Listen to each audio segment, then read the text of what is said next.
The boy had only spilled some ketchup on himself by accident, but when he turned around, he was horrified to see his mother's camera pointed directly at him. Panicked, he begged her to delete the recording, as if he were afraid of something. Daisy complied with her son's request. However, just as she was about to delete the footage, she accidentally pressed the rewind button. In an instant, everything around them suddenly started moving in reverse. Time had jumped back to the exact moment when her son first picked up the ketchup bottle. Snapping back to reality, Daisy stared in shock at what was happening. She quickly urged her son to stop what he was doing, but Brooke looked at her in complete confusion, not understanding what she was so worried about. Daisy struggled to recall everything that had just happened, trying to explain it to her son, but Brooke remained clueless. With a sigh of relief, Daisy convinced herself that it must have been just her imagination. However, their odd conversation caught the attention of a nearby police officer, and a sense of unease crept over her. Without saying much more, she and Brooke quickly left the restaurant. But as they drove onto the highway, that uneasy feeling only grew stronger.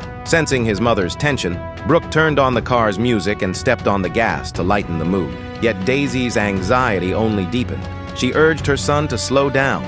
Brooke, however, picked up the camera, planning to capture his mother's nervous state on video. Just then, a piercing siren wailed behind them. Startled, Brooke quickly pulled the car over. Daisy warned her son to stay calm and be polite during the officer's questioning. Otherwise, things could turn dangerous. Brooke rolled down the window with a smile, only to see that the officer standing outside was the same one they had encountered at the restaurant. Daisy explained that she was taking her son to his college orientation, but the officer's demeanor seemed hostile. He asked if there were any weapons in the car. Daisy quickly smiled and denied it. The officer then turned to Brooke and asked if he knew why he had been pulled over. Suppressing his frustration, Brooke replied that it was for speeding. But the moment those words left his mouth, the officer's gaze landed on the camera in the car. He demanded to know if they were recording, then, without warning, angrily reached in to grab it. In the chaos, Daisy accidentally pressed the rewind button again. Time began reversing once more, everything around her rewinding before her eyes. At that moment, Daisy finally realized it was real.